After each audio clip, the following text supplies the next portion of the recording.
In Milis, they say that when a crescent moon appears in the sky and a nearby star shines brightly close to it, the ghost of a proud white stallion of pure Arabian breed appears in the courtyard of the farm of Benvenuto Pernis in Milis. Now, you may not believe in ghosts, but this is a true story because Zuperdo, who worked at the Pernis farm in Milis, Sardinia, where they breed the Anglo-Sardi horses, told what had happened to Angelo and Maria, who then told it to Carletto, who passed it on to his son Italo, who told us, and said it was indeed what happened. So now we're going to tell you. And if you are ever in Sardinia around Milis and you listen carefully, you too might just be able to hear the distant music of a dancing horse on the top of a roof. Zuperdo served for many, many years the Pernis Stabilimento.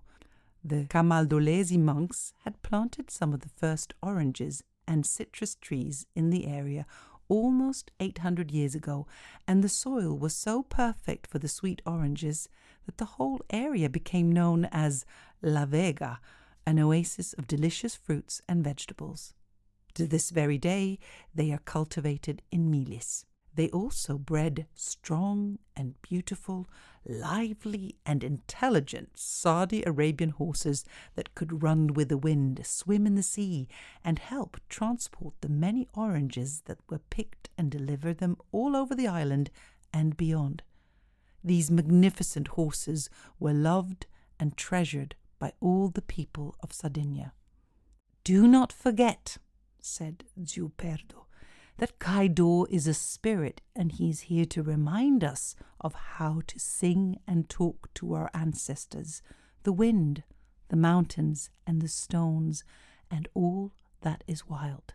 Yes, he is there to remind us to listen and to learn from the land, not about it, so we can live in harmony and peace with each other and respect each other's sense of belonging.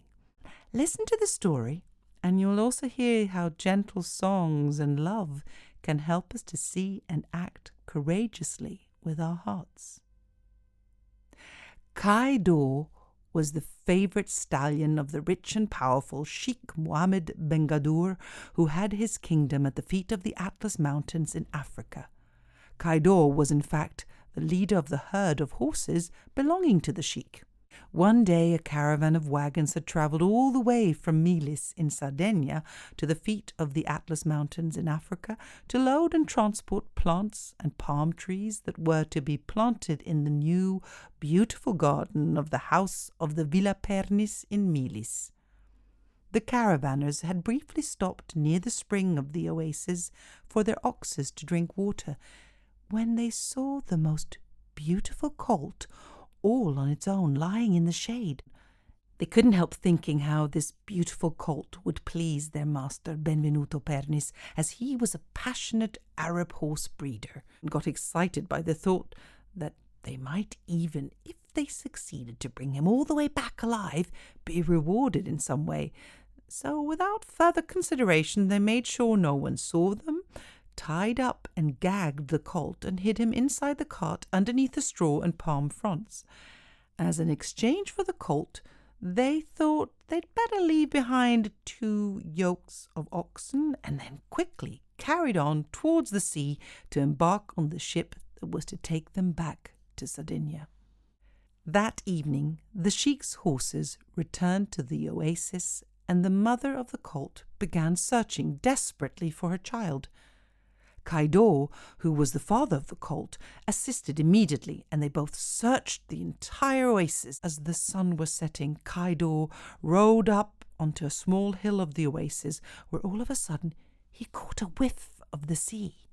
He let out a very loud neigh and rushed down from the hill and into the arid desert in the same direction of the smell of the sea, for the wind had indicated where his colt was. All through the night Kaidhor rode, accompanied along the way by a weak quarter moonlight close to a bright star, an image similar to his master's flag.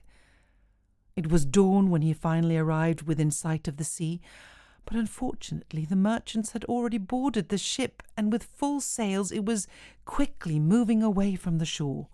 Kaidhor dived into the sea and swam with all his might in the direction of the ship, which was moving faster and faster away, until, finally, the ship disappeared out of sight. Still, Kaidhor did not lose courage and continued swimming. But the sea became more and more agitated. The sky covered with black clouds, and a strong storm broke out. Kaidhor managed to keep himself afloat in the middle of the stormy sea, but in the end, after many hours of courageous struggles, his strength abandoned him, and he sunk, lifeless, to the bottom. But out of the sea, the spirit, by some supernatural force, rose out of the stormy sea, galloping on the waves, completely weightless, like a ghost. The spirit of Kaidhor managed to reach the shore, only to realize that the ship had already been unloaded and the colt was gone. It was not easy to smell anything among all those smells invading the city and the surrounding countryside, but Kaidhor did not lose heart, and began his desperate search by covering the entire territory at a wild gallop. Meanwhile, the wagons had reached their destination in Milis, and immediately had presented the beautiful colt to their owner. Mr. Benvenuto Pernis, indeed, was delighted, and liked the colt very much. Ma che bello, what a beauty! But as soon as he found out how it had been taken, he went into an absolute fury. "Oh, mamma Deo, what have you done? We have betrayed the trust of my dear friend the Sheikh Mohammed Ben Gadur. How could you take away a young colt from its herd, let alone from its mamma, without even asking permission first?" They had not understood the essential value of an animal's belonging, and that nothing should ever be taken away without permission. Benvenuto Pernis immediately arranged for a messenger to bring a letter of apologies to the sheik, along with the reassurance that he would bring back the foal to Africa as soon as it was ready, and he would do so in person. You see, the colt had refused any type of food because he was so scared. "Poverino," said Zuperdo. So he entrusted him in my care, knowing that with my patience and my love for animals, I would manage to get him strong enough to return. So I gained his trust, and little by little the poor little horse began to eat and regain his strength. He follows me everywhere, as if I were his mother. Even at night I stay by his side. It takes me 2 full weeks of careful treatment for him to become lively and strong again, and then I went with Benvenuto Pernis, and only when we reach the oasis and he sees his mother again, that is when he breaks away from me. The sheik was beyond happy to see his colt again, also because after having found the body of his dear lifeless Kaidhor on the seashore, he hoped that the colt would worthily replace him. I have to say, when we left Africa, we had clarity of mind and peace in our hearts. However, an unexpected surprise awaited us upon our arrival in Milis. The servants told us that a few days after our departure, they had started hearing strange noises in the night time. The deafening rush only stopped at sunrise. At first I thought, in the absence of their master, the servants would have been partying, probably getting a bit drunk, and therefore simply imagined certain things. Okay, so we all go to sleep. We're extremely tired after the long journey, when all of a sudden a deafening noise, like an earthquake, began to shake the door, the roof, the walls. I jump out of bed to see what's going on, and as I reach the door, I hear the sound of hooves, or of a jumping horse on the run. I reach out, and I took the pitchfork right near the door and went outside over towards the stables.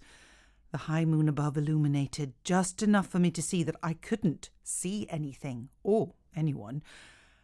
I admit I was scared and leaned with my back against the wall, ready to defend myself with the pitchfork, and waited. There was the sound of the running horse all around me, but there was no horse, not visible at least. I took a chance. I stretched out my hand and began to speak calmly, and then I started to sing. Dormi, più dormi, ca mamma due sta fonni a sa festa, e cano beni no testa, ma beni di a mangiano, e lati procedano, chissà dona da ti, podi vai dromi, podi vai billai, custuvi ciò che tu non si morra mai. Mello chi si morra, bacca con vitella, casa vitelletta non si dava pausa. E su ciò che due dugo iausu, e dugo iausu con sa de musei. At this point, an incredible thing happened. A large white horse materialized before me, a stallion I had seen before on a picture at the Sheikh Mohammed bin Gadur's home, a picture of his favorite horse, Kaidhor. It's him, no doubt. I mean, well, it's his ghost.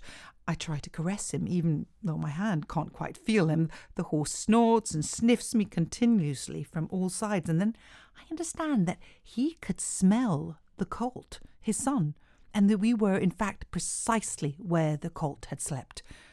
I continued to sing and talk to him, explaining him how the colt, his son, had returned to Africa, to his home, to his mother. I spent the whole night with the ghost of Kaidhor, not quite being able to make him understand that his son was no longer there. Well, it's quite difficult to make yourself understood by a living animal, let alone a ghost of an animal. But I managed to both calm him down and stop his galloping about, and I guess that's already an achievement. And as soon as the sun rises, the horse disappears, and I, being quite tired and sleepy, struggled to explain exactly what had happened to Mr. Benvenuto Pernis.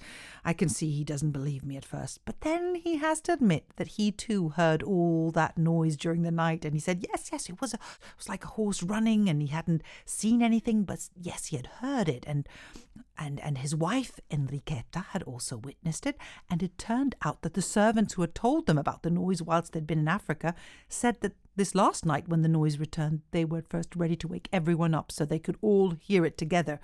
But they were so afraid, and then they had heard distant singing, and the noise had calmed down.